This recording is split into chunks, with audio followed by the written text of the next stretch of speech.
तो दोस्तों आज मैं फाइनली सेम डे पर लेकर आ चुका हूँ फ्रॉम सीजन 4 का एपिसोड 5, जिसके अंदर हम ढेर सारी एक्सप्लेनेशन, ढेर सारी थियोरीज और हिडन थिंग्स के बारे में बात करने वाले हैं। आपको देखने में बहुत ही ज्यादा मजा आएगा। इसके अंदर मैंने बहुत सारी चीजों के बारे में बात करी है जो कि ऑलमोस्ट इस टाउन की मिस्ट्री को ओपन कर देता है। और अगर आपने अभी तक इसके पहले एपिसोड्स नहीं देखे हैं तो जाकर देख लेना, प्लेलिस्ट मैंने सेपरेट बना दी है, link is in the description and pinned comment. वहां पर आपको एक ताइवानीज हॉरर फिल्म का भी एक्सप्लेनेशन मिलेगा जो कि है येलो टैबो हॉन्टेड माउंटेन। बहुत ही खतरनाक फिल्म है, रियल स्टोरी है, जाकर जरूर चेकआउट करना। और यार आजकल आप लाइक, कमेंट और सब्सक्राइब नहीं कर रहे हो, जल्दी से चैनल को सब्सक्राइब कर लो। कमेंट करके जरूर बताना कि आपको ये सीरीज कैसी लग रही है। तो चलिए अब बिना किसी देरी के चलते हैं सीधा वीडियो की तरफ।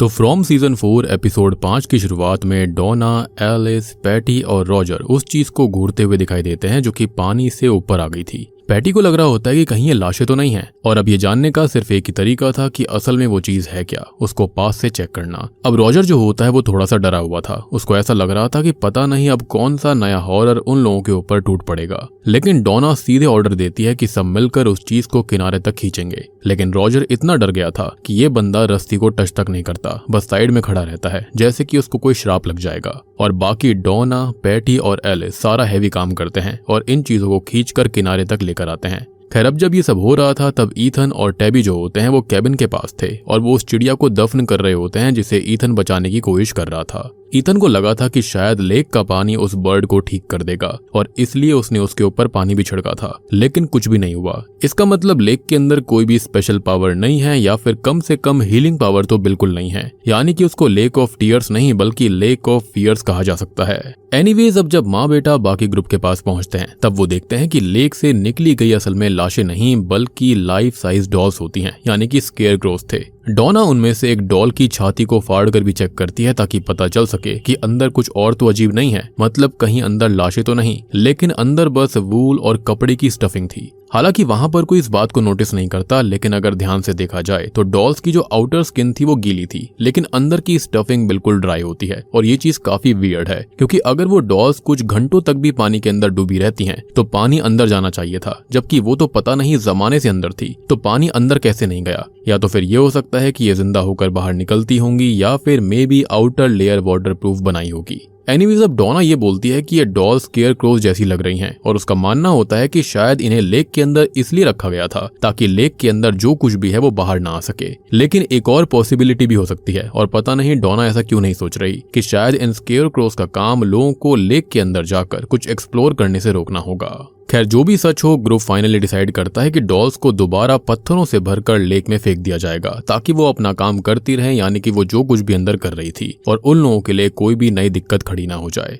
अब तभी टैबी को धीरे धीरे उन डॉल्स के विजन्स आने लगते हैं जिनसे शायद वो बचपन में खेला करती थी। लेकिन ये डॉल्स जो थी वो काफी छोटी होती हैं, यानी कि इतनी बड़ी नहीं थी उस वक्त। अब अचानक इस चीज को डोना नोटिस कर लेती है कि टैबी थोड़ी खोई सी लग रही है, और ये लुक वो जानती थी, जैसे कि उसका ध्यान कहीं और हो, यानी कि उसको विजन्स आ रहे थे। तब वो उसको साइड में ले जाकर पूछती है कि माजरा क्या है, उसके दिमाग में क्या चल रहा है। टैबी बताती है कि उसको कुछ अजीब सी झलकियां दिख रही हैं और उन मेमोरीज की वजह से उसको ऐसा लग रहा है कि उसने ये डॉल्स पहले कहीं देखी हैं। लेकिन इसका मतलब क्या था ये चीज वो खुद भी समझ नहीं पा रही होती। डोना पूछती है कि ये बुरा है या फिर अच्छा, लेकिन उसको कोई भी आइडिया नहीं था। और इसलिए फिलहाल सब लोग ये फैसला करते हैं कि इन विजन्स को साइड में रखते हैं और पहले स्केयरक्रोस को वापस लेक में डालने पर फोकस करते हैं। खैर अब जब सभी लोग रात के लिए तैयारी कर रहे होते हैं तब ईथन और डोना के बीच में एक छोटा सा इमोशनल पल आता है। डोना आग जलाकर बैठी हुई थी और ईथन डोना से ये बोलता है कि जब भी वो आसपास होती है तो उसको सेफ फील होता है, और डोना भी ये सुनकर काफी खुश थी। इन लोगों का प्लान था कि अगर वो अभी जाएंगे तो वापस टाउन में नहीं पहुंच पाएंगे, तो इससे अच्छा है कि वो आज कैबिन में आराम कर सुबह की पहली किरणों के साथ में टाउन में सब्जियां लेकर पहुंचेंगे। हम ये भी नोटिस करते हैं कि जब ईथन और डोना बात कर रहे थे तो टैबी सब कुछ याद करने की कोशिश करते हुए वहां पर लगी हुई प्रोटेक्टिव वुडू डॉल्स को गौर से देख रही होती है ताकि उसको कुछ याद आ जाए। खैर अब तभी रात को हम ये देखते हैं कि जब सभी लोग सोने की कोशिश कर रहे होते हैं कैबिन के अंदर, तब अचानक से बाहर से एक गाने जैसी आवाज आने लगती है, जैसे कि सायरन्स गाती हैं। वो गाना टैबी के अंदर एक पुरानी मेमोरी को ट्रिगर कर देता है, जैसे कि वो इस गाने को जानती हो। शायद से उसके किसी पुराने इनकारनेशन की मेमोरी होगी। अब उस याद के चलते छोटी टैबी इन बड़े डॉल्स के छोटे साइज वर्जन्स के साथ खेल रही थी, फिर एक आदमी जो कि शायद से उसका पिता होगा या फिर पता नहीं कौन था, वो उन डॉल्स को उससे छीन लेता है। वो बोलता है कि ये डॉल्स उसको नाइटमेयर्स देते हैं और फिर वो उन डॉल्स को लेक के अंदर ही फेंक देता है। बाद में वो आदमी खत्म हो गया था और उसके बाद वही डॉल्स लेक से जायंट फॉर्म में बाहर आई थी, क्योंकि उस आदमी के नाइटमेयर्स के अंदर वो एग्जैक्टली उसको ऐसे दिखा करती। और इस चीज से एक बहुत ही इंटरेस्टिंग डिटेल निकल कर आती है। आपको याद होगा कि सैरा के भाई नेथन को भी सिकाडा से काफी डर लगता था और उसके खत्म होते ही अगले पल वहां पर सिकाडास की एंट्री हो गई थी। तो इस आदमी को स्केयरक्रो से डर लगता था, यानी कि इसी छोटी डॉल्स के बड़े वर्जन से, और बाद में वही मॉन्स्टर बनकर बाहर आ गए थे। अब यहाँ पर टैबी को ये समझ में आ जाता है कि ये याद असल में एक वार्निंग है। उसको तुरंत एहसास होता है कि उन लोगों ने कैबिन में रुककर बहुत बड़ी गलती करी है। इससे अच्छा वो मॉन्स्टर से भिड़ जाते, क्योंकि ये डॉल्स बहुत खतरनाक हैं। उनको अभी यहाँ से निकलना होगा। टैबी काफी पैनिक करने लगती है। इनफैक्ट उसकी एक मेमोरी दिखाई देती है जिसके अंदर पत्थर के ऊपर से कोई चीज उसके पास्ट वर्जन को डरा रही थी, जो कि शायद से यही डॉल्स होंगी। लेकिन डोना और एलिस उसको याद दिलवाते हैं कि कैबिन के आसपास टैलिस्मैन्स लगे हुए हैं जो कि उनको प्रोटेक्ट करेंगे। लेकिन टैबी डर के साथ बोलती है कि टैलिस्मैन शायद सिर्फ क्रीचर्स पे काम करते हैं, इन स्केयरक्रो डॉल्स पर नहीं। और जैसे ही वो ये बोलती है, ये बात सच साबित हो जाती है। एक स्केयरक्रो कैबिन की दीवार को तोड़कर अंदर घुस जाता है और सीधा रॉजर को खत्म कर देता है। उसने उसके मुंह में हाथ घुसाकर उसका जबड़ा ही तोड़ दिया था। और सिर्फ यही इंसान था जो कि समझदारी दिखा रहा था कि इन डॉल्स को बाहर निकालना बेकार है, लेकिन उसकी किसी ने नहीं सुनी। और सबसे शॉकिंग चीज ये कि अब टाउन के अंदर कुल मिलाकर 46 रेजिडेंट्स बचे हुए थे, यानी कि 46। अगर कोई काउंट कर रहा है तो आप इसको याद रखना। और शायद से लोगों की 47 लोगों वाली थ्योरी गलत हो सकती है, और अगर वो सही है तो टाउन के अंदर अब शायद किसी न्यू इंसान की एंट्री होनी चाहिए, या फिर मैसेकर अब बहुत नजदीक आ रहा था। एनीवेज, तभी दूसरा स्केयरक्रो पैटी के ऊपर हमला करता है और उसकी फेस के एक साइड को डोना की लगाई हुई आग से बने हुए कोयलों पर लगा देता है, जिससे कि वो चीखने लगती है। लेकिन एलिस बाकी ग्रुप से अलग होकर वक्त पर उसको बचा लेता है, और फिर उस स्केयरक्रो के हाथ में आग भी लग गई थी। और ये जो सीन था वो भी काफी फनी सा था। एनीवेज, तभी तीसरा स्केयरक्रो डोना को खत्म करने जा रहा होता है, लेकिन तभी टैबी उसको रोक देती है और उसने उसी प्रोटेक्टिव वुडू डॉल को उखाड़कर उस स्केयरक्रो के अंदर घुसा दिया था, जिससे कि वो तुरंत ही खत्म हो जाता है, वहीं पर गिर पड़ता है। वो काइंड ऑफ इनएक्टिव हो गया था। और ये वुडू डॉल जो थी ना, वो असल में भाले के ऊपर लगी हुई थी, जिससे कि टैबी ऐसा कर पाई। टैबी ये बोलती है कि अब उसको याद आ चुका है कि इन चीजों को कैसे हर्ट करना है, और शायद से इस बात को सुनकर जो स्केयरक्रो पैटी पे हमला कर रहा था वो भी अब पीछे हट जाता है और रिट्रीट कर लेता है। मतलब कि इन स्केयरक्रोस को हराने की ताकत टैबी के अंदर थी, एज उसी ने उन डॉल्स को बनाया था। और सबसे बड़ी बात कि उन्होंने डोना को ही पकड़ा, टैबी पर उन्होंने हमला नहीं किया था। तो क्या इन डॉल्स को अपनी ओनर के बारे में याद था? खैर, अब हम आ जाते हैं क्लिनिक वाले सीन पर, जहां पर क्रिस्टी और मैरियल जो होते हैं वो मिलकर सोफिया की टूटी हुई रिस्ट को ठीक कर रहे होते हैं। जब क्रिस्टी बोन को प्रॉपर्ली सेट कर देती है, तब वो मैरियल से ये बोलती है कि वो ब्रेस लेकर आए। अब मैरियल जो होती है वो ब्रेस लेने के लिए एम्बुलेंस की तरफ जाती है, और वहीं उसकी थोड़ी देर के लिए जूली और रैंडल से मुलाकात होती है। और उन दोनों के चेहरों को देखकर साफ पता चल रहा होता है कि वो अपनी स्टोरी वॉकिंग एडवेंचर के नतीजों से खुश नहीं थे, काफी अपसेट थे। खैर, अब मैरियल जो होती है वो जूली के कटे हुए बालों की तारीफ भी करती है, जिस पर जूली उसे थैंक्स करती है। लेकिन क्योंकि उस वक्त ब्रेसेस लाना ज्यादा जरूरी था, तो मैरियल उनसे रुककर बात नहीं कर सकती थी और वो सीधा एम्बुलेंस के अंदर चली जाती है। यहाँ पर इन तीनों का एक ही फ्रेम में होने का मतलब ये है कि इन तीनों को ही सीजर्स आए थे, और डंजन के अंदर इन तीनों की ही सोल्स को बहुत ही तड़पाया गया था। एनीवेज, अब मैरियल जो होती है वो एम्बुलेंस के अंदर कैबिनेट्स को खोलकर ब्रेसेस को ढूंढने लगती है। लेकिन तभी अचानक से एक बहुत ही क्रीपी चीज होती है। कैबिनेट के अंदर से 2 चेन्स निकल कर आती हैं, जिनके साथ हैंड कफ्स भी लगे हुए थे। वो मैरियल को एम्बुलेंस के अंदर ही ट्रैप कर देते हैं, और उसी वक्त एम्बुलेंस का रेडियो भी शुरू हो जाता है, और उसमें से किसी इंसान की जोर जोर से चीखने की आवाज आ रही थी, जैसे कि किसी की सोल तड़प रही हो। ये सब देखकर मैरियल की हालत बहुत बुरी हो जाती है, वो बहुत डर जाती है, और उसको वही पुराने सीजन्स के सीजर्स के नाइटमेयर आने लगते हैं, जहां पर मार्टिन को तड़पाया गया था। वहां पर उनकी सोल्स भी गई थी, जैसे कि रैंडल, जूली और मैरियल की। अब क्योंकि मैरियल काफी देर तक वापस लौट कर नहीं आती, तो क्रिस्टी खुद ही एम्बुलेंस तक आती है। वहां पर वो मैरियल को ड्राइविंग एरिया के पास सिकुड़ी हुई और रोती हुई दिखती है। लेकिन जब क्रिस्टी पूछती है तो क्या हुआ, तो मैरियल बस ये बोल देती है कि कुछ नहीं, और वो ब्रेसेस लेकर जल्दी से क्लिनिक के अंदर चली जाती है। खैर, कुछ देर के बाद में ये दिखाया जाता है कि सोफिया को उसके ब्रेसेस मिल चुके थे, और अब वो स्टोरेज यूनिट एरिया में घूम रही थी, जहां पर मरे हुए लोगों का सामान रखा जाता था। बेसिकली जेनेटर्स रूम था वो। तभी उसके कान में जूली और रैंडल की आर्ग्यूमेंट पड़ती है, और ये दोनों ही स्टोरी वॉकिंग को लेकर लड़ रहे थे।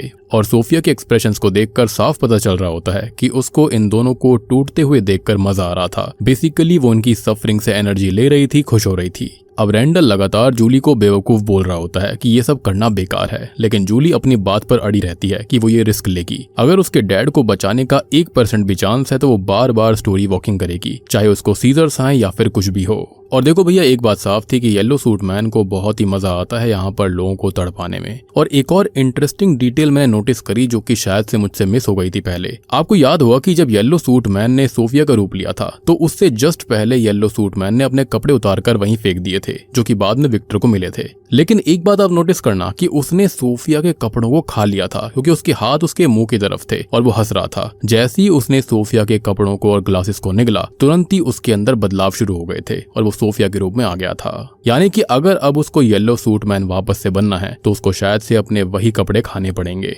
मैं गलत भी हो सकता हूँ, लेकिन सीन देखकर ऐसे ही लग रहा था कि वो उसके कपड़ों को लिटरली खा रहा था। खैर, अब सोफिया अपना फोकस जूली और रैंडल से हटा देती है और वैसे दोनों चाहे तो डिनाई करें, लेकिन क्लियरली ये कपल वाइब देते हैं। खैर, अब सोफिया की नजर पड़ती है दूसरे फाइटिंग कपल पर, यानी कि क्रिस्टी और मैरियल पर। अब मैरियल जो होती है वो बार बार इंसिस्ट कर रही होती है कि उसको बस एक छोटा सा मेंटल ब्रेकडाउन हुआ था और ऑनेस्टली इस पागल टाउन में रहने वाले किसी भी इंसान के लिए नॉर्मल बात ही है। लेकिन क्रिस्टी उसकी बात मानने को तैयार नहीं थी। उसको लगता है कि मैरियल सिर्फ स्ट्रेस में नहीं है, बल्कि उसके साथ कुछ तो बहुत बड़ा और डेंजरस हो रहा है, जो कि सच भी था। जब मैरियल क्रिस्टी से बात करके वहां से जा रही होती है तभी उसका टकराव सोफिया से होता है। सोफिया उसका बस हाथ टच करती है और तुरंत ही मैरियल को फिर से वही हॉरिफाइंग विजन्स दिखने लगते हैं, यानी कि इन सब के पीछे मैन इन येलो ही था। यानी कि जूली को, मैरियल को और रैंडल को जो कुछ भी हुआ था वो इसी का करा धरा था। अब मैरियल को ऐसा लगता है कि जैसे वो दोबारा से उसी डंजन के अंदर उन चेन से बंधी हुई है और अनबियरेबल पेन फील कर रही है। इतना रियल लगता है कि वो ऑलमोस्ट टूट गई थी। क्रिस्टी ये सब देखकर शॉक्ड रह गई थी, क्योंकि रियल में वहां पर कोई भी चेन्स नहीं होती।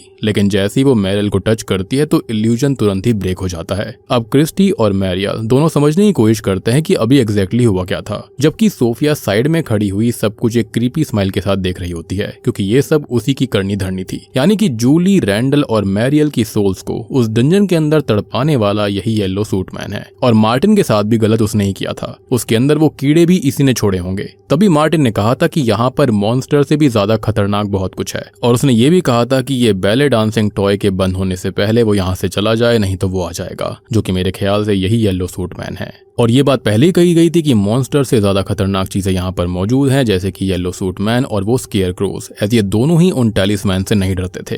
एनीवेज, बाद में सोफिया मैरियल को कोई ड्रिंक सर्व करती है कि तभी क्रिस्टी फाइनली मैरियल से प्रॉपर्ली बात करने की कोशिश करती है और बोलती है कि जो कुछ भी वो पूरे दिन फील कर रही है उसके बारे में वो उसको ऑनेस्टली बता सकती है। और इस बार मैरियल खुलकर बात करती है। मैरियल ये बताती है कि उसको बार बार फील होता है कि जैसे वो उस डंजन के अंदर अभी भी फंसी हुई है, और सिर्फ अपना नहीं बल्कि वो हर उस इंसान का दर्द फील कर सकती है जो कि इस टाउन के अंदर कभी खत्म हुआ था। मैरियल बोलती है कि वो खुद को नॉर्मल करने की काफी कोशिश करती है, लेकिन उस फीलिंग से वो बाहर नहीं निकल पाती। ये ऑलमोस्ट इम्पॉसिबल टास्क लगता है, और इसलिए अब उसके पास बस एक ही ऑप्शन बचा है कि समहाउ उस दर्द को झेलते रहना।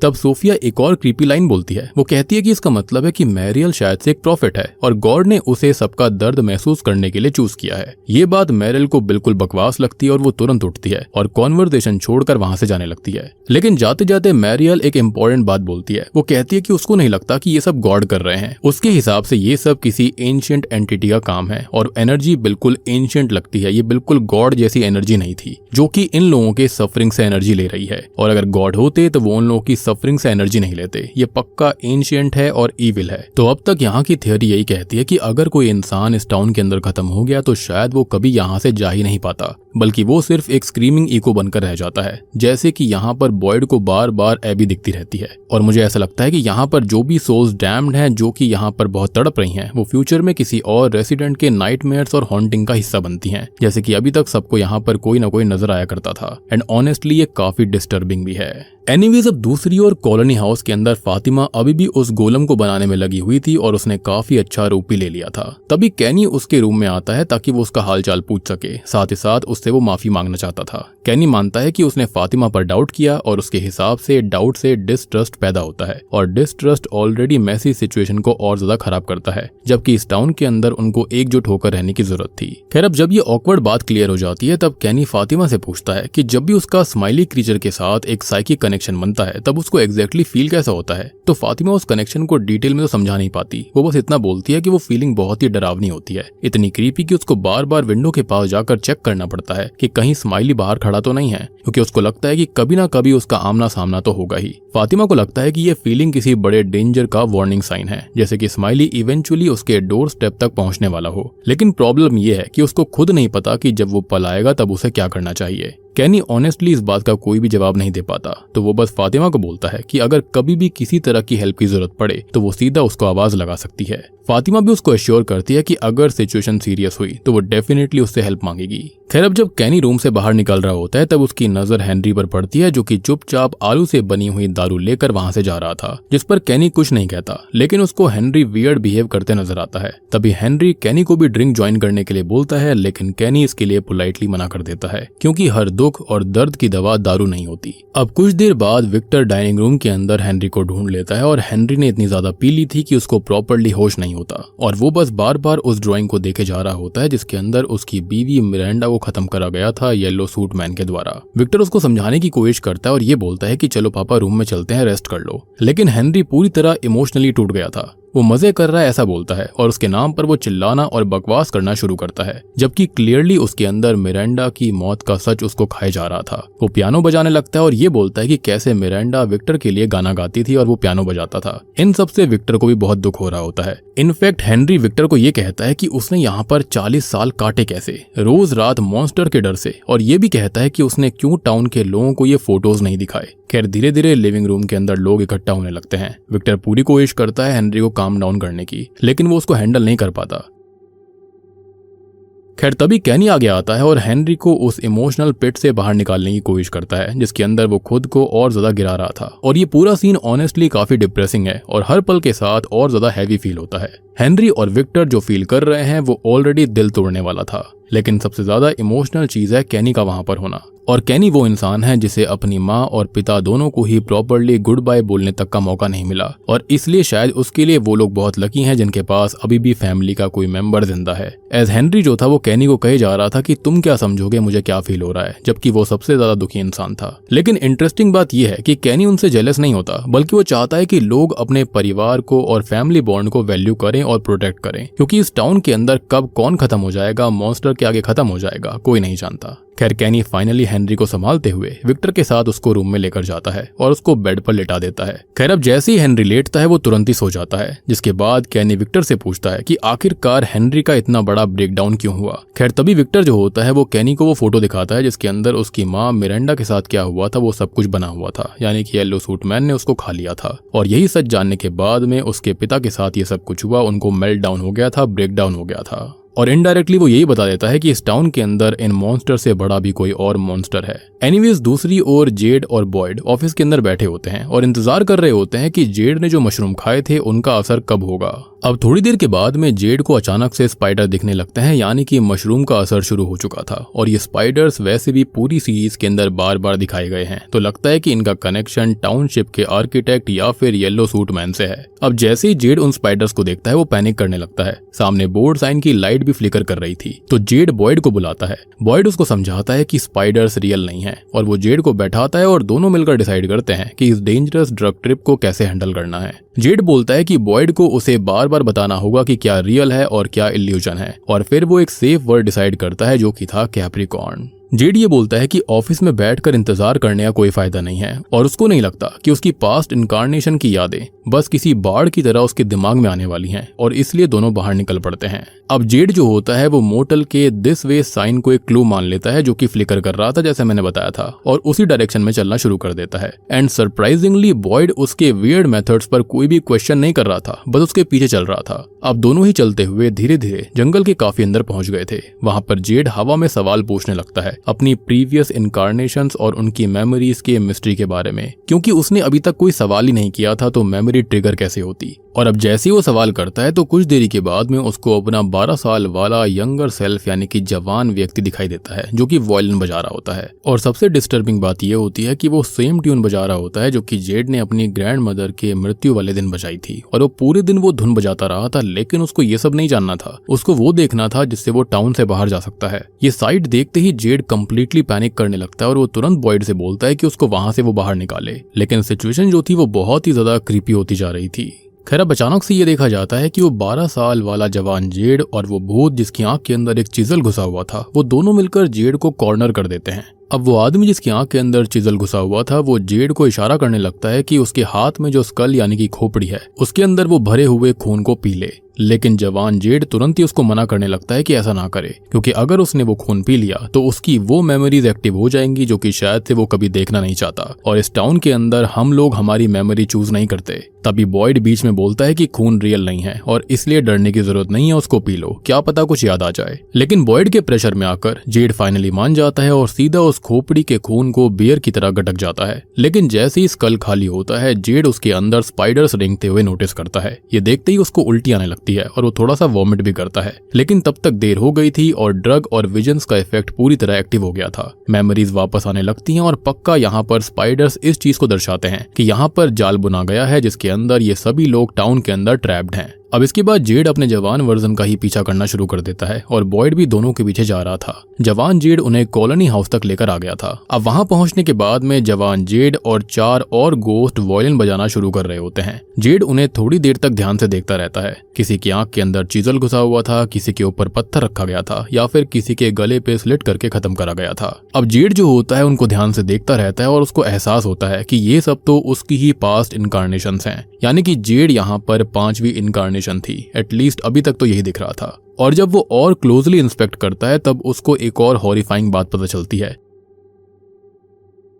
कि इन सबको क्रीचर्स ने नहीं खत्म किया था बल्कि इनको इंसानों ने खत्म किया है। जेड शॉक में जवान जेड से पूछता है कि इन सबको किसने खत्म किया। तब जवान जेड एक अजीब सी लाइन बोलता है, मिनोज इन ए शार्क्स नेट, और जेड इसका मतलब समझ जाता है कि शायद उसकी हर एक इनकारनेशन को उसके अपने ही दोस्त और नेबर्स ने खत्म किया था। लेकिन क्यों? जवान जेड बताता है कि जब भी लोगों को पता चलता था कि बच्चे जेड को बुला रहे हैं तब रेसिडेंट्स खुद ही उसके खिलाफ हो जाया करते थे और उनको लगता था कि शायद ये सब जेड की वजह से हुआ, यानी कि शायद से जेड ने ऐसा कुछ किया था के चलते ये सब हुआ। अब ये सुनते ही जेड तुरंत ही टैबी के बारे में पूछता है। तब जवान जेड बोलता है कि टैबी का फ्यूचर तो जेड से भी ज्यादा खतरनाक होने वाला है, खराब होने वाला है। तो शायद यहाँ पर हिडन मैसेज है कि जेड को उन बच्चों की कॉल का आंसर सीक्रेटली देना होगा। शायद उसको सोलो ही काम करना पड़ेगा और जो भी रेस्क्यू मिशन प्लान होगा वो उसको क्वाइटली बहुत ही आराम से करना होगा, क्योंकि अगर टाउन के लोगों को भनक हो गई या फिर सच पता चल गया तो जेड का भी वही हाल होगा जो कि उसकी प्रीवियस इनकारनेशंस का हुआ था। यानी कि जेड की प्रीवियस इनकारनेशन इन बच्चों के सैक्रिफाइस को होने से नहीं रोक पाई थी। लेकिन जेड इस वक्त इतना ज्यादा हाई होता है कि उसको प्रॉपर्ली कुछ भी समझ में नहीं आ रहा होता और वो बस जवान जेड और बाकी इनकारनेशंस पर चिल्लाता रह जाता है। और फिर सारे गोस्ट अचानक से कॉलोनी हाउस के अंदर जाकर डिसअपियर हो जाते हैं।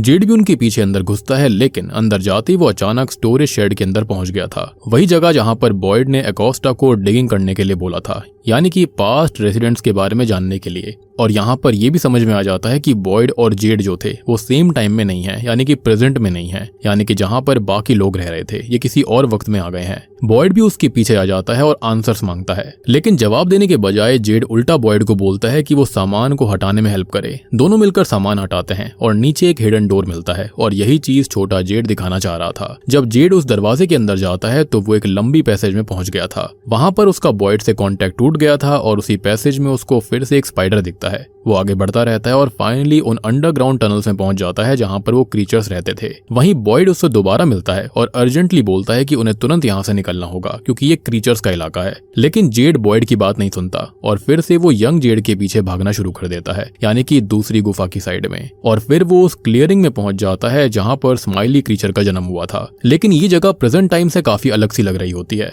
अब वहां पर सेंटर में एक बड़ी सी ग्रेव रखी हुई थी और उसी ग्रेव के अराउंड 7 रॉक सर्कल में रखे गए थे। याद होगा पहले सीजन्स में जेड को बस 7 पत्थर और अंकुई बच्चे दिखाई दिए थे, लेकिन इस बार सेंटर के अंदर एक कब्र भी मौजूद थी। जेड कुछ समझ पाता इससे पहले ही क्रीचर्स को घेर लेते हैं। अब एक क्रीचर यहाँ पर यह कहती है कि तुम हमेशा से स्टबर्न और बेवकूफ हो। बॉयड समझदार है, यानी कि ये क्रीचर जो है वो मेमोरी वॉकर जैसे कि जेड को भी पकड़ सकते हैं और ये नेम मैंने सही दिया है। जैसे कि स्टोरी वॉकर जूली है तो जेड मेरे ख्याल से यहाँ पर एक मेमोरी वॉकर है और वो उसको फोर्सफुली ग्रेव के अंदर धकेल देते हैं और ऊपर से एक बड़ा सा पत्थर रख देते हैं जो कि वहीं पर रखा गया था। अब जैसे जैसे जेड की विजिबिलिटी खत्म होने लगती है उसको एक अंगुई चाइल्ड दिखाई देता है जो कि उसको अंगुई बोल रहा था, यानी कि हमें याद करो। और उस बच्चे को देखते ही जेड इतनी जोर से चीखता है और हम ये भी देख पाते हैं कि बैकग्राउंड में ढेर सारी हड्डियां भी थी, यानी कि अंगुई बच्चों को पक्का यहाँ पर दबाया गया था। खैर तभी यहाँ पर ये सीन बहुत टेरिफाइंग बन जाता है और वो बच्चे अभी भी जेड को उन्हें याद करने को ही कह रहे थे। एनीवेज तभी एपिसोड 5 के एंड में बहुत ही शॉकिंग रिवील होता है। जेड अचानक से रियलिटी में वापस आ गया था और उसको समझ में आता है कि वो कभी इस रूम से चेयर से बाहर गया ही नहीं था। मतलब कि ना वो जंगल गया, ना ही उसकी अपनी पास्ट इनकारनेशन से रियल में मुलाकात हुई थी। वो पूरा समय ऑफिस में ही बैठा चेयर पर हेलुसिनेट कर रहा था और ये मुझे तभी समझ में आ गया था जब बॉयड उसके साथ उसकी मेमोरीज के अंदर कॉलोनी हाउस में गया था जहाँ पर कोई भी नहीं था। So it was very clear कि बॉयड और बाकी सब कुछ उसके दिमाग में ही चल रहा था और बॉयड कोई सवाल ना करे चुपचाप आपके पीछे चल दे, ऐसा तो हो ही नहीं सकता। लेकिन इसका मतलब ये बिल्कुल नहीं था कि उसका ये ट्रिप बिल्कुल यूजलेस रहा। असल में मशरूम्स का मेन पर्पस ही था उसकी पास्ट इनकारनेशंस की मेमोरीज को अनलॉक करना और वही हो गया था। एनीवेज तभी वहां पर बॉयड आ जाता है जो कि रियल था और वो जेड को संभालता है कि वो पूरे टाइम यहीं पर था और वो भी कहीं नहीं गया। लेकिन जेड अब खुश हो गया था और उसको फुल कॉन्फिडेंस आ चुका था कि उसको समझ में आ चुका है कि अंगुई चिल्ड्रन को कैसे बचाना है और इस भयानक कर्स टाउनशिप से कैसे बाहर निकलना है। अगर मुझे गेस करना हो कि जेड का प्लान क्या हो सकता है तो पहला स्टेप डेफिनेटली सीक्रेसी होगा, मतलब कि उसको चुपचाप काम करना है, यानी कि बिना टाउन वालों को सब कुछ सच्चाई बताए। दूसरा स्टेप शायद से म्यूजिक से जुड़ा हुआ होगा क्योंकि वायलिन और ट्यून्स बार बार इंपॉर्टेंट रोल प्ले कर रही थी। और तीसरा स्टेप ऑलमोस्ट पक्का टनल से जुड़ा हुआ होगा, स्पेसिफिकली उस ग्रेव से जिसके अराउंड 7 पत्थर रखे गए थे जहां पर 7 बच्चों को सैक्रिफाइस करा गया और सेंटर ग्रेव के अंदर बहुत सारी हड्डियां भी थी। शायद बच्चों को सैक्रिफाइस करके वहीं दफन करा गया होगा और ये जो कोई भी एंटिटी है वो एंशिएंट है जैसा कि मैरियल ने बताया था। शायद वहीं पर कोई की लोकेशन होगी जो कि पूरी मिस्ट्री का आंसर होल्ड करती है। लेकिन अगर जेड ने इनमें से एक भी स्टेप गलत कर दिया तो उसका भी वही हाल होगा जो कि उसकी प्रीवियस इनकारनेशंस का हुआ था। और बूम, इसी के साथ में सीजन 4 का 5वां एपिसोड यहीं पर खत्म हो जाता है। तो दोस्तों ये थी फ्रॉम सीजन 4 एपिसोड 5 की एक्सप्लेनेशन एंड ट्रस्ट मी ये इस सीरीज का अब तक का सबसे बढ़िया एपिसोड था। यहाँ पर काफी सारी चीजें हमको पता चलती हैं। अब बात करते हैं कुछ थियोरीज और हिडन थिंग्स के बारे में। जेड की मेमोरी से हमको पता चलता है कि ये पक्का कोई स्पाइडर बेस्ड एंशिएंट एंटिटी है जो कि ईविल है, जो कि लोगों को और उनकी सोल्स को यहाँ पर ट्रैप करके टॉर्मेंट कर रहा है। अब येलो सूट मैन उसका मास्टर है या फिर उसी का एक रूप है, ये बात अभी समझ में नहीं आती। लेकिन जब भी ये स्पाइडर आ रही थी मुझको पता नहीं क्यों हैरी पॉटर के स्पाइडर वाले सीन्स याद आ रहे होते हैं। आप यहाँ पर ये भी सोच रहे होंगे कि जब से येलो सूट मैन यहाँ पर आया है तब से अंगुई चिल्ड्रन यहाँ पर देख नहीं रहे थे, तो वो डर रहे होंगे कि सोफिया को सब कुछ पता ना लग जाए और इसलिए वो जेड के माइंड में आए और उसको ये सब विजन्स दिखवाए। लेकिन ये मॉन्स्टर जो थे वो जेड को मेमोरी के अंदर भी दिख रहे थे जो कि इस एंशिएंट ईविल की शक्ति का प्रमाण भी है, यानी कि वो उसको वहां पर भी रोक रहे थे। और हाँ, अगर जेड हर एक साइकिल के अंदर इंसानों द्वारा खत्म होता है तो इसका मतलब ये है कि टैबी जो है वो हर एक साइकिल के अंदर येलो मैन के द्वारा खा ली जाएगी। मैन इन येलो यहाँ पर इन सभी के डर और डिस्ट्रस्ट से भी शक्ति लेता है, तभी इतने वक्त से वो टिका हुआ है। और मुझे ये भी समझ आ गया है कि क्यों वो लोगों को खाता है, क्योंकि जब लोग डरते वक्त खत्म होते हैं तो वो ईविल को बहुत पसंद आता है। बेसिकली येलो मैन के लिए वो स्वादिष्ट लगते होंगे और इसलिए ही वो लोगों को डरा कर खत्म कर देता है और उसके बाद उनको खा जाता है।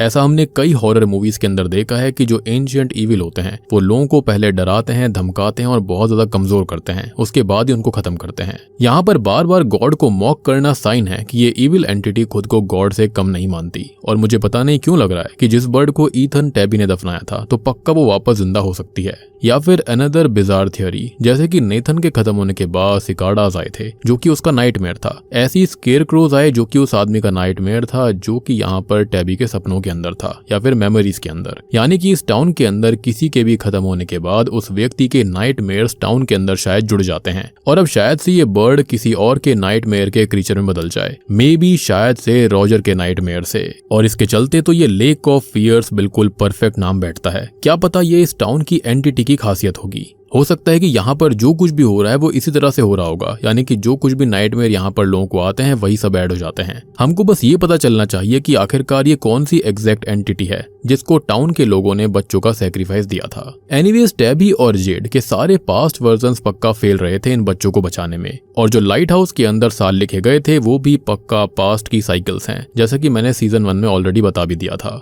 एंड मोस्टली हमारी सारी थियोरी सही निकली हैं, बस मैटर ऑफ टाइम है कि सब कुछ रिवील कब होगा। जैसे कि स्पाइडर क्रीचर होना तो बिल्कुल कंफर्म है। और क्या हो कि अगर यहाँ पर आ रहे जो कौवे हैं वो पास्ट रेसिडेंट्स की सोल्स हो सकती हैं, जिनको देखकर येलो सूट मैन ज्यादा खुश नहीं था। मुझे और भी चीजें क्लियर हो रही हैं कि man in yellow directly Z को शायद से खत्म नहीं कर सकता और इसलिए ही उसको टाउन के हाथों खत्म करवाया गया और उसके बाद ही टैबी यानी कि मिरांडा को खत्म करा जा सकता है। हमने देखा था कि मिरांडा के पीछे स्माइली मैन भागा था बॉटल ट्री के पास, लेकिन जब येलो मैन ने उसको खाया था उससे पहले वो जिंदा थी। तो मुझे ऐसा लग रहा है कि लव है जिसकी वजह से ही येलो मैन कमजोर पड़ता है और ये दोनों यानी कि मिरांडा और क्रिस्टोफर बहुत प्यार करते थे, इसलिए उनको तोड़ना आसान नहीं था। ये क्रीचर सफरिंग से मजे और एनर्जी लेता है, तो इसलिए जेड को टाउन के हाथों खत्म करवा दिया था और उसके बाद उसने टैबी को खा लिया। लेकिन ये दोनों भी समहाउ इमॉर्टल हो सकते हैं या फिर फेट है, क्योंकि ये 4 बार ऑलरेडी यहाँ पर ट्राई कर चुके हैं ये सब रोकने का। और 12 साल वाले जेड ने कहा भी था कि टैबी का तो और बुरा हाल होगा हर साइकिल में, जैसे कि उसको येलो सूट मैन ने खाया था 1970s के अंदर। और अब शायद से सीजन 5 और बाकी के एपिसोड्स के अंदर इनकी पास्ट साइकिल को दिखाया जाएगा और वो सब काफी क्विकली होगा, क्योंकि अब इनके पास में 15 ही एपिसोड बचे हैं। सबसे बड़ी गलती टिली ने की थी कार्ड रीडिंग कर रेवनबर्न ने वार्न भी किया था उसको, और सबसे पहली knowledge comes at a cost की वार्निंग टिली के रूप में थी। उसके बाद में टैबी का घर गिर गया था और फिर जिम खत्म हुआ और उसके बाद में मैन इन येलो को खुदाना पड़ा था। पक्का यही सब है। और आपने नोटिस किया होगा कि अब यहाँ पर मॉन्स्टर्स का आना थोड़ा सा कम हो गया था, टाउन के अंदर शायद से उनको दिखाया ही नहीं गया है और सोफिया की वजह से ऐसा हो रहा होगा कि जब किंग वहां पर है तो वो लोग क्यों आएंगे। अब ये डिफरेंट माइथोलॉजी के डीमंस वगैरह यहाँ पर हो सकते हैं, जैसे कि किमोनो वुमेन थी। यहाँ पर ये ज़ॉम्बीज टाइप क्रीचर्स हैं और वहां पर वो स्केयर क्रोज आ गए। और शायद से इस टाउन के अंदर बाइबल को भी रीड नहीं करना था और यहाँ पर तभी टाउन के अंदर एक भी बाइबल अवेलेबल नहीं थी। इतना तो है कि इस एंटिटी को बाइबल के वर्सेस या फिर बाकी चीजों से फर्क नहीं पड़ता और ये सभी लोग शायद से नर्क के अंदर फंसे हैं और यहाँ पर जो कोई भी एंटिटी है इनको लगातार टॉर्चर कर रही है, टॉर्मेंट कर रही है। मुझे लगता है कि जेड को उन बच्चों की बोन्स को निकालकर उनको लेक ऑफ टीयर्स में या फिर कहीं पर बहाना होगा या फिर उनको जलाना होगा और तभी तो टनल्स के अंदर ही जो मॉन्स्टर्स हैं वो इनफैक्ट मेमोरीज के अंदर और रियलिटी में इस जगह को सेफ रखते हैं। अदरवाइज वो टनल्स की जगह कहीं और भी तो रह सकते थे और यही जेड को करना होगा, तभी कुछ हो सकता है। क्योंकि जेड के वहां पर पहुंचते ही उसकी मेमोरीज के अंदर भी मॉन्स्टर आकर उसको रोक रहे थे, जो कि ये दर्शाता है कि वो जगह कितनी ज्यादा इंपॉर्टेंट है। अब एक चीज और है कि जो येलो सूट मैन है वो प्रोबेबली यहाँ पर इस टाउन का गेट कीपर हो सकता है, ताकि वो मेक श्योर करे कि जिन लोगों ने जो भी सिंस किए हैं उनकी सजा उनको मिलती रहे, वो यहाँ से बाहर कभी ना निकल पाए। और इसी के चलते तो वो यहाँ पर कुछ रूल्स को मेंटेन करता है, साइकिल्स को रिपीट करवाता है और चोजन पीपल को मैनिपुलेट करवाता है। यानी कि शायद से वो नहीं चाहता कि लोग यहाँ पर बच्चों को बचाए और वहां से निकल जाएं। और आप सब जानते हो कि स्पाइडर्स और स्पाइडर वेब का सिंबलिज्म क्या होता है, वो होता है ट्रैप। मतलब कि टाउनशिप एक जॉइंट वेब हो सकता है और येलो सूट मैन उस वेब का स्पाइडर है जो कि सबको ट्रैप करके रखता है। अब यहाँ पर एक और चीज है कि म्यूजिक इज द मेन की। ये एपिसोड ओपनली म्यूजिक को इम्पोर्टेंस देता है, जैसे कि शब्द था कैप्रिकॉर्न, पैन, वायलिन और रिपीटेड ट्यून्स। ये सब रैंडम नहीं है। बेसिकली टनल जो है शायद से साउंड और फ्रीक्वेंसी पर रिएक्ट करती हैं। अंगुई चिल्ड्रन किसी ट्यून के जरिए कम्युनिकेट करने की कोशिश करते हैं और म्यूजिक रियलिटी को ऑल्टर कर सकता है। हो सकता है कि जेड को एग्जैक्ट ट्यून प्ले करना होगा जो कि साइकिल्स को ब्रेक कर सकती है और इसलिए उसकी हर एक इनकारनेशन म्यूजिशियन थी, अदरवाइज हर कोई वॉयलिन बजाना कैसे जानता था। अब देखो पॉसिबल थियरीज कहती हैं 7 नंबर से रिलेटेड वो क्या है, वो है 7 सैक्रिफाइस हुए बच्चे, 7 ओरिजिनल रेसिडेंट, 7 रीइनकार्नेटेड साइकिल और 7 सील या फिर जेल जिसके अंदर एंटिटीज ट्रैप्ड हैं। और ग्रेव का सिंबलिज्म क्या हो सकता है, तो शायद से वो रीबर्थ पॉइंट हो सकता है और स्माइली क्रीचर भी वहीं पर रीबॉर्न हुआ था। यानी कि जो टाउनशिप है वो मरण और पुनर्जन्म के साइकिल पर बेस्ड है। अब देखो सोफिया जो है वो अपने टच तक से भी हेलुसिनेशन को ट्रिगर कर सकती है, वो इमोशनल वीकनेस डिटेक्ट कर सकती है और लोगों का पेन एम्पलीफाई कर सकती है, जिससे कि उसको शक्ति मिलती है। और ये जो टाउन के सिंपल क्रीचर्स हैं वो सभी लोगों को फिजिकली मारते हैं, लेकिन सोफिया मेंटली सबको डिस्ट्रॉय कर सकती है। मात्र छूने भर से वो किसी को भी खत्म इजीली कर सकती है। एंड ऑनेस्टली मेंटल ब्रेकडाउन इस टाउन का सबसे बड़ा हथियार है। और जो टेलिस्मैन्स है ना वो शायद से कंप्लीट प्रोटेक्शन नहीं देते। जैसे कि स्केयरक्रो ने जब हमला किया था तो वहां पर टेलिस्मैन्स काम नहीं आए। सोफिया के लिए यानी कि मैन इन येलो के लिए भी टेलिस्मैन्स काम नहीं आए थे। बात रही स्पाइडर और वेब एंटिटीज की, तो उनके लिए भी ये काम नहीं करते। डंजन के अंदर जो आवाजें आती हैं वहां पर लोग पहुंच जाते हैं, उससे भी ये प्रोटेक्शन नहीं देते हैं। अंगुई चिल्ड्रन को भी इनसे कोई फर्क नहीं पड़ता एंड पॉसिबली जो वाटर एंटिटीज हैं उनको भी नहीं। यानी कि उस लेक के अंदर और कुछ भी है जो कि इस टेलिस्मैन से बाउंड नहीं है। तो सिंपल सा फंडा है कि हर एक एंटिटी को हराने के लिए अलग अलग रूल्स लगते हैं। जैसे कि स्केयरक्रोज को हराने के लिए वहां पर जो वुडू डॉल्स थी उनके जरिए उनको खत्म करा जा सकता है, या फिर इसके पीछे और भी लोर होगी जिसके बारे में शायद टैबिथा अगले एपिसोड में बताएगी। तो दोस्तों ये थी फ्रॉम सीजन 4 एपिसोड 5 की in depth explanation, hidden theories and बहुत सारी चीजें। उम्मीद करता हूँ कि आपको पसंद आई होंगी। एपिसोड पसंद आया तो वीडियो को लाइक कर दो, चैनल के ऊपर नए हो तो सब्सक्राइब कर लेना। उम्मीद करता हूँ कि अब तक की कहानी आपको पसंद आ रही होगी। और मैंने सीजन 4 के लिए एक सेपरेट प्लेलिस्ट बना दी है, साथ ही साथ फ्रॉम सीजन 1 से लेकर सीजन 3 तक की भी एक अलग प्लेलिस्ट है। तो दोनों ही प्लेलिस्ट मैंने डिस्क्रिप्शन में और पिन्ड कॉमेंट में दे दी है। इनकेस अगर आप वीडियोस को देखना चाहते हो, आपने नहीं देखी हैं, तो जाकर जरूर चेकआउट करना। और अभी मैंने एक्सप्लेन किया एक बहुत ही बेहतरीन ताइवानीज हॉरर फिल्म को, इनकेस आपने मिस कर दिया है, वो रियल स्टोरी पर आधारित है, जाकर देख लो। Link is in the description and pinned comment. तो मैं आप सबको मिलता हूँ अगली वीडियो के साथ में, तब तक के लिए